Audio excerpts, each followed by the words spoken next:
Madam ఇప్పుడు social media వల్లనే ఎక్కువ జరుగుతున్నాయి ఈ అత్యాచారాలు, మర్డర్‌లు అని జెప్పేసి కూడా మనం ఈ మధ్య ఎక్కువగా వింటున్నాము. రీసెంట్‌గా కూడా చాలా అంటే ఆన్‌లైన్ పరిచయాల వల్లనే ఇలా జరుగుతుంది అని జెప్పేసి వింటున్నాం. అసలు ఈ సోషల్ మీడియా నుంచి అమ్మాయిలు గాని, అబ్బాయిలు గాని ఎలా జాగ్రత్త పడాలి అంటారు? మీరన్నది చాలా మేరకు సత్యమేనండి. ఎందుకంటే సోషల్ మీడియా అనేది ఒక పవర్ఫుల్ టూల్ అది. దాన్ని మనం దేనికి వాడుకుంటామన్న దాని మీద ఆధారపడి ఉంటుంది. దానివల్ల చక్కగా ఒక రూ. 10 ఒక 10,000తో ఒక చిన్నది స్టార్ట్ చేసి చక్కగా ఆదాయ మార్గాలు పెంచుకొని జీవితాన్ని అభివృద్ధి చేసుకున్న వాళ్ళు ఉన్నారు. చిన్న చిన్న చీరలు అమ్మి ఓ రూ. 50 చీర మీద రూ. 50 చీర మీద రూ. 60 సంపాదించుకునే ఇంట్లో ఉండే ఆడవాళ్ళు కూడాను సోషల్ మీడియా రావడం వల్ల చక్కగా ఆన్లైన్లో అవన్నీ చూపించుకొని మరింత స్టాక్ తెచ్చుకొని మరింత బిజినెస్ పెట్టుకొని వాళ్ళందరూ వాళ్ళు చక్కగా వ్యాపారాలు పెంచుకుంటున్న వాళ్ళు ఉన్నారు. సరదాగా ఏదో 10 మంది వస్తే 10 రకాల వంటలు చేసి వాళ్ళని మెప్పించడం వరకే వంటలు పాకశాస్త్రం అన్నది ఉన్నవాళ్ళు చక్కగా ఈ రోజున ఆన్లైన్ ఆర్డర్స్ తీసుకోవడం, అమెరికాలకి ఇచ్చి పంపించడం చేయడం ద్వారా ఇలాగా ఎంత అంటే చదువుతో సంబంధం లేకుండా చదువు ఉన్న వాళ్ళు కూడా మరింతగా జ్ఞానాన్ని 10 మందికి పంచుతున్నారు. చాలా విషయాలు మనకు అంతకుముందు తెలియని విషయాలు ఇప్పుడు తెలుస్తున్నాయి. అంతకుముందు ఏదైనా ఇబ్బంది జరిగితే ఇది ఎవరికి చెప్పాలో కూడా తెలియని విషయాలు. అది ఆహారం కానివ్వండి, ఇప్పుడు చూడండి ఆహారానికి సంబంధించినవి కానీ, ఆరోగ్యానికి సంబంధించినవి కానీ, అందానికి సంబంధించినవి కానీ, భోజనానికి సంబంధించినవి కానీ ఎన్నో మనకి సోషల్ మీడియా చెప్తోంది. ఇలా మంచి అయితే ఎలా చెప్తుందో అక్కర్లేని విషయాలు కూడా ఇప్పుడు అలాగే చెప్పడం జరుగుతుంది. ఎందుకంటే ఇదంతా ఒక ప్రపంచం.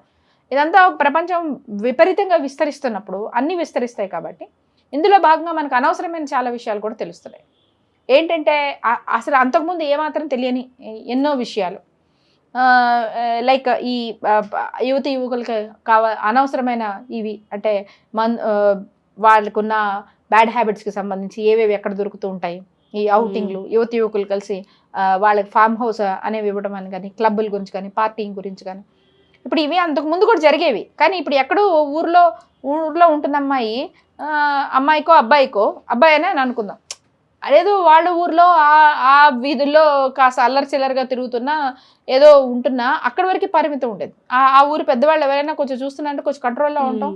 కాస్త ఏమైనా దాటారన్న వెంటనే పెద్దవాళ్ళు పిలిచి ఏమైనా మందలిస్తే మళ్ళీ కొద్ది రోజులు ఆగటం ఇలాగే ఉండేది. ఇప్పుడు సోషల్ మీడియా ప్రపంచం వల్ల ఏమవుతుంది, ఈ ఫామ్ హౌస్ పార్టీలు, ఈ పార్టీలు, మందు తాగుడు, రకరకాల ఎంజాయ్మెంట్లు ఇవన్నీ వాళ్ళు కూడా ఎక్స్పోజ్ అవుతున్నారు.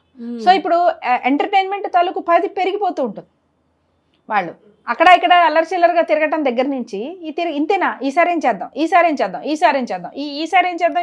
చేద్దాంలో ఐడియాస్లో ప్రతిసారి మోతాదు పెరిగిపోతూ ఉంటుంది.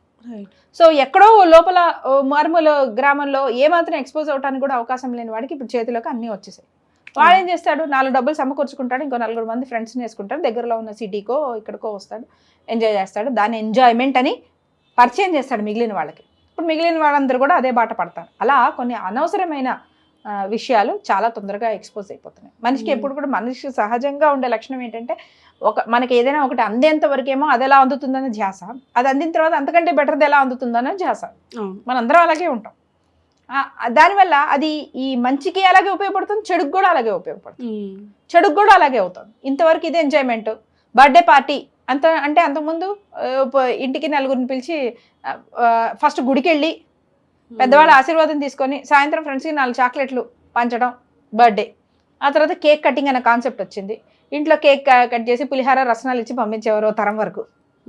అనే ఆ తర్వాత కేక్ కటింగ్ ఇప్పుడు దాంట్లోనే రకరకాలు అయిపోయింది. ఇప్పుడు అర్ధరాత్రి కేక్ కటింగ్లు, మంచి రోడ్డు మీద మిడ్ నైట్లో బైక్ మీద పెట్టుకొని కేక్ కటింగ్లు, హైవేల మీద కేక్ కటింగ్లు, ఇలా రకరకాల అంటే అదే దాన్ని మనం విపరీతంగా చేస్తున్నాం. దాన్ని మళ్ళీ కేక్ వేసి మొహాల మీద కొట్టుకోవటాలు, సర్వనాశనం చేయటము, ఇలా ప్రతిదానికి ఏంటంటే మనం సేమ్ కాన్సెప్ట్ని కొత్తగా చేద్దాం. అదే విషయంలో ఇలా పరిచయాలు, ప్రేమలు, స్నేహాలు వీటిల్లో కూడాను కొత్తగా ఎలాగా ఈ కొత్తగా ఎలాగా వాటిలో ఎక్స్ప్లోర్ చేసుకుంటూ మనం ప్రతి తలుపు తడుతున్నాం. ఈ ప్రతి తలుపు తట్టేటప్పటికి ఏమవుతుంది, దాంట్లో అవతల వైపు తలుపు వెనకాల ఎవరున్నారు ఎట్లా తెలుస్తుంది? మంచి వాళ్ళు ఉండొచ్చు, చెడ్డవాళ్ళు ఉండొచ్చు. అంటే ఇదంతా ఓ ప్రపంచం అన్నప్పుడు చెడ్డవాళ్లే కాపుకాచి ఉంటారనే లేదు. అసలు చెడ్డవాళ్లే ఉంటారన్నప్పుడు మనం సాధారణమైన ఏ యువతి కానీ ఏ యువకుడు కానీ అటు వెళ్ళడు కదా. ఇదే మిక్స్ అయిపోయింది. మిక్స్ అవడం వల్ల ప్రతి తలుపు తడుతూ ఉంటారు.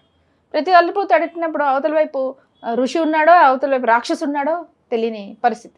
అది వారితో పరిచయం అయ్యి వారితో ఏదో ఒక అనుభవం పొందిన తర్వాతనే తెలిసే విధంగా ఉంది. అందువల్ల ఒక్కటే ఏంటంటే సోషల్ మీడియా అనేది పాజిటివ్గా మనం ఎలా వాడుకోవాలి, మన పనికి ఎలా వాడుకోవాలి, మన అభివృద్ధికి ఎలా వాడుకోవాలి, దీనికి మనకు క్లారిటీ ఉండాలి. ప్రస్తుతం నేనున్న ఫేజ్లో ఎవరైనా సరే ఓ 18 ఏళ్ళ కుర్రాడు ఉన్నాడు అనుకుందాం. ఓ 18 ఏళ్ళ కుర్రాడు ప్రస్తుతానికి నా లైఫ్లో నా ప్రస్తుతానికి మళ్ళీ నేను ఏదో లక్ష్యము సాధన అన్న వెంటనే అమ్మో ఈవిడేదో మోటివేషన్ ఇచ్చేస్తుంది అనుకుంటారు. అలా చెప్పడంలా నీ అవసరాలు అనేది ఒకటి ఉంటాయి కదా. ఇప్పుడు 18 ఏళ్ళు ఉన్నావు, నువ్వేదో 2 ఏళ్లలో 3 ఏళ్లలో నువ్వు పూర్తి చేయాల్సిన విషయాలు, నీ మీద బాధ్యత ఉన్న విషయాలు, నువ్వు కంపల్సరీ నువ్వు మాత్రమే చేయాల్సిన విషయాలు ఏవో కొన్ని ఉంటాయి కదా. అవేంటి? వాటిల్లో నీకు డైరెక్ట్గా నువ్వు ఉంటున్న పరిసరాల్లో ప్రాంతాల్లో మాత్రమే నీకు అవసరాలు ఉన్నాయా? సోషల్ మీడియా అవసరం కూడా ఉందా? ఒకవేళ సోషల్ మీడియా అవసరం ఉంటే నువ్వు దేనికి దాన్ని వాడుకోవాలి, ఎంతవరకు వాడుకోవాలి, ఎంతసేపు వాడుకోవాలి, అందులో నీకు పనికొచ్చే వ్యక్తులు ఎవరెవరు, అంతే. అలా ఎక్కడికక్కడ మనం కళ్ళాలు కట్టుకోకపోతే ఇది ఎట్టు పడితే అటు. ఇప్పుడు వేగం మనకి బాగా వేగంగా పరిగెత్తగలిగేది గుర్రం, కానీ గుర్రానికి ఏం చేస్తారు? అందుకే కళ్ళాలు కట్టాలి. మనిషి అంతే, గుర్రం కదా. మనం ఎంత వేగం పెంచుకుంటే మనం అంత ఫోకస్డ్గా ఉండాలి. ఎంత వేగంగా వెళ్తూ ఉంటే మనం అంత ఫోకస్డ్గా ఉండాలి. ఇప్పుడు చిన్న దీపం ఉంది, ఇక్కడ వరకు వెలిగిస్తుంది, నేను ఇంకొంచెం పెద్ద ఫ్లడ్ లైట్ పెట్టాను, ఇంకా పరిధి పెంచుతూ ఉంటుంది.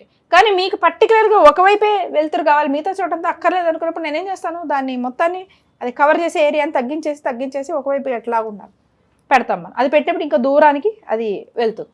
Right. So if you want to have more mileage, bigger mileage, then cut off all the distractions ఎవరికి వాళ్ళు కట్ చేసుకోవాలండి. ఇది ఎలా ఉందంటే పరిస్థితి 13-14 ఏళ్ల దగ్గర నుంచి అందరికీ తెలుసండి. ఇక్కడేం తెలియనంత అమాయకులు ఎవరు లేరు ఇక్కడ. తెలుసు, ఇవి ఎవరో పనిగట్టు కూర్చొని నాన్న నువ్వు ఇది వాడు మాకు, ఇది చూడమాకు అని చెప్పాల్సిన పరిస్థితులు అయితే ఇప్పుడు కనీసం 13-14 ఏళ్ల పిల్లలు అయితే నుంచి అయితే లేరు. ఒకప్పుడు ఉన్నారేమో, కానీ ఇప్పుడైతే లేరు. Maximum 85-90% maximum. ఇంకా 10% ఇంకెక్కడైనా స్వాతి ముత్యాలు ఉన్నారేమో తెలియదు, కానీ మిగిలిన వాళ్ళు అయితే తెలుసు. కాబట్టి ఎవరో వచ్చి నీకు చెప్పాలి, అబ్బాయి నువ్వు అంత పెద్ద అమాయకంగా ఏం తెలియవు అని మాత్రం అనుకోవాల్సిన అవసరం లేదు. ఇది నీ బాధ్యత, నీ జీవితం నీ బాధ్యత. ఒళ్ళు దగ్గర పెట్టుకొని, మనసు దగ్గర పెట్టుకొని, బుద్ధి దగ్గర పెట్టుకొని, మనసు 10 రకాలుగా తీసుకెళ్తుంది. బుద్ధి ఇంకా బలమైనది, మనసు కంటే బుద్ధి బలమైనది, అంతే. నీకు మనసల్లా ఎక్కడ అంటే మరొకరికి సహాయం చేయాల్సి వచ్చినప్పుడు, మరొకరికి మనసు అర్థం చేసుకోవాల్సి వచ్చినప్పుడు మాత్రమే మనసు పాత్ర తప్ప ఈ హడావిడి జీవితంలో, లేకపోతే మనం ఏమనుకుంటున్నాం మన జీవితంలో మనం ముందుకెళ్లాల్సి వచ్చినప్పుడు మనసు కన్నా బుద్ధే ముఖ్యం. బుద్ధి దగ్గర పెట్టుకొని, బుద్ధి జాగ్రత్తగా పెట్టుకొని మనం ఏం వెళ్తున్నాం, ఎక్కడితో మాట్లాడుతాం, ఎంతవరకు దీన్ని పెంచుకుంటున్నాం, ఎంతవరకు పెంచుకోవట్లేదు, అంతే. ఇది కంపల్సరీ. ఎందుకంటే బూతులు కానీ, చాలా అశ్లీలకరమైన నృత్యాలు కానీ, అశ్లీలకరమైన పదజాలాలు కానీ, కాన్వర్జేషన్స్ కానివ్వండి, ఎంత విచ్చలవిడిగా అవైలబుల్గా ఉన్నాయంటే ఇంకా అది మన కళ్ళకి పడకూడదని మనం అనుకోకూడదు. మన కళ్ళకి పడ్డా కూడా మనం తలకాయ తిప్పుకొని కళ్ళు మూసేసుకొని మనం ఎలా ముందుకు దాటేస్తామనే ఒక బలం మన దగ్గర ఉండాల్సినంత దారుణాలు చుట్టుపక్కల ఉన్నాయి. ముఖ్యంగా ఈ పరిచయాలు కానివ్వండి, స్నేహాలు కానివ్వండి, ఇవి చాలా చాలా ఇంపార్టెంట్. ఇది మాత్రమే కాదు, ఆర్థికంగా కూడా చాలా మంది చాలా నష్టపోతున్నారు. మనం ఎంతకీ ఈ పరిచయాలు వీటికి లేదు. గేమింగ్ కూడా చాలా పెద్ద ప్రాబ్లం క్రియేట్ అవుతుంది. అవును, అందులో కూడా మాట్లాడుకుంటారు, అందులో ఉంటుంది. అండ్ ఏమవుతుంది అంటే ఇప్పుడు వాడికేదో చదువు అది అయిన తర్వాత, అమ్మాయికో అబ్బాయికో చదువు అయిన తర్వాత, స్కూల్లో కాలేజీ అయిన తర్వాత వాళ్ళదైన కాలక్షేపం, వాళ్ళవైన పరిచయాలు, వాళ్ళవైన ఆటలు ఉండేవి అంతకుముందు. ఎవరికి తగిన ఆటలు అట్లా ఉండేది.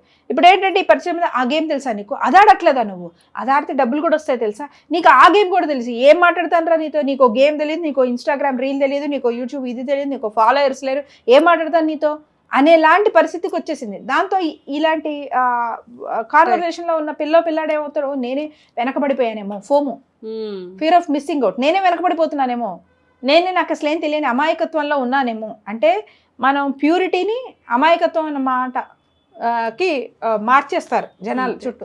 దానివల్ల పీర్ ప్రెషర్ వల్ల కూడా వీళ్ళు అదేంటో ఇదేంటో అని చూసే ప్రయత్నం చేస్తారు.